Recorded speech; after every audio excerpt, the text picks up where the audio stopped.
Pero syempre, bago po tayo dumako sa mga may init na issue at mga may init na balita, dito muna tayo sa ating Food for the Soul and Food for the Spirit.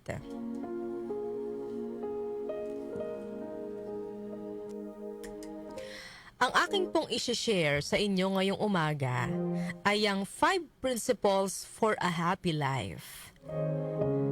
Mayroon palang mga parang 5 bagay na dapat po nating malaman para magkaroon tayo ng masayang pamumuhay. So number 1, mga kanyusik, use things, not people. Huwag po tayong maging friendly user o yung manggagamit ng kapwa natin. Bagay lang po ang ginagamit, hindi ang kapwa-tao. Ang bawat tao po ay may damdamin, dignidad at halaga na dapat igalang. Hindi sinasamantala para po sa pansariling interes. Hindi kailanman nakakatuwang ipagmalaki na umangat ka sa buhay dahil may naapakan o nagamit kang ibang tao. Ang tunay po na tagumpay ay yung nakamit mo sa marangal na paraan nang walang sinasaktan o walang pinagsasamantalahan. Tandaan natin mga kanyusik, ang kapwa ay biyaya po ng Diyos. Sila ay naririyan upang tumulong at makisama, hindi para abusuhin o gamitin. Number 2, love people, not things. Ang mga tao po ay dapat mahalin, hindi ang mga material na bagay. Walang masama kung pahalagahan natin ang mga bagay na ating pinaghirapan. Simbolo rin iyon ng ating tiyaga at pagsisikap, pero hindi na po maganda kung mas binibigyan natin ng halaga ang mga bagay kaysa sa mga taong nagmamahal at nagmamalasakit sa atin. Tandaan po natin mga kanyusik, ang material na bagay ay napapalitan, pero ang tunay na relasyon at pagmamahal mula po sa ating kapwa ay walang katumbas. Number 3, value relationships more than possessions. Ang pera at mga ari-arian ay madaling mawala. Pero ang mabubuting relasyon, pamilya, ang mga kaibigan at ang mga taong nagmamahal sa atin ay kayamanang hindi kayang tumbasan ng kahit ano pang material na bagay. Kapag pinapangalagaan natin ang ating relasyon, mas nagiging magaan at masaya ang ating pamumuhay.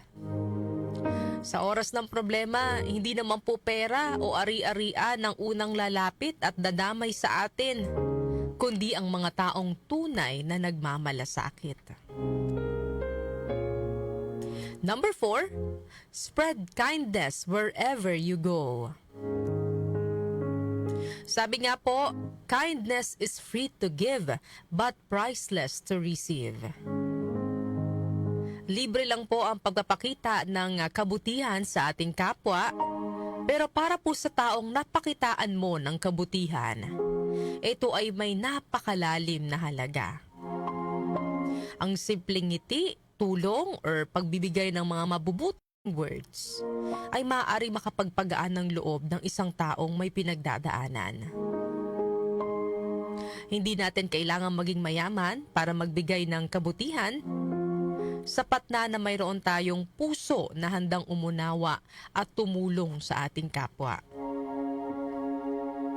Kapag pinili po nating maging mabuti saan man tayo magpunta, nagiging inspirasyon tayo sa iba at nakakatulong tayong gumawa ng mundong mas magaan, mas mapayapa at mas puno ng pag-asa. Number 5, be thankful for what you have and peace will follow. Matutong magpasalamat sa bawat biyayang natatanggap, maliit man o malaki. Kapag marunong tayong makontento sa kung ano ang mayroon tayo ngayon, mas nagiging magaan ang ating kalooban. Hindi natin kailangang ikumpara ang ating buhay sa iba dahil may kanya-kanya po tayong oras, may kanya-kanya tayong timeline na inilaan sa atin ng Panginoon. May kanya-kanya tayong biyaya at landas na tinatahak. Kapag puno ng pasasalamat ang ating puso, mas nagiging masaya tayo sa buhay. Mas madali tayong makontento. Mas madali nating na-appreciate ang lahat ng mga biyayang natatanggap natin sa araw-araw, maliit man yan o malaki. At mas nararamdaman natin ang presensya at kabutihan ng Diyos sa araw-araw. At yan po mga kanyusik, ang 5 principles for a happy life. Lagi po nating tatandaan, ang tunay na kaligayahan ay hindi po nasusukat sa dami ng ating ari-arian o sa taas ng ating narating, kundi sa kung gaano kabuti ang ating puso at gaano kaganda ang ating pakikitungo sa ating kapwa. Kapag natutunan nating gamitin ang mga bagay ng tama, mahalin ang kapwa natin ng totoo, pahalagahan ang mga relasyon na mayroon tayo at magpalaganap ng kabutihan at ganun din yung magpapasalamat sa bawat biyaya na ating natatanggap, makakamit po natin ang buhay na mapayapa, magaan at puno ng saysay.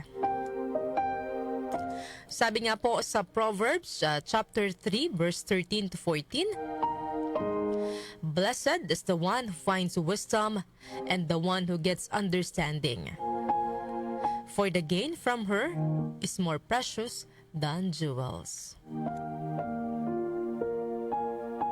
Yan po ang ating food for the soul and food for the spirit ngayong araw po ng Thursday.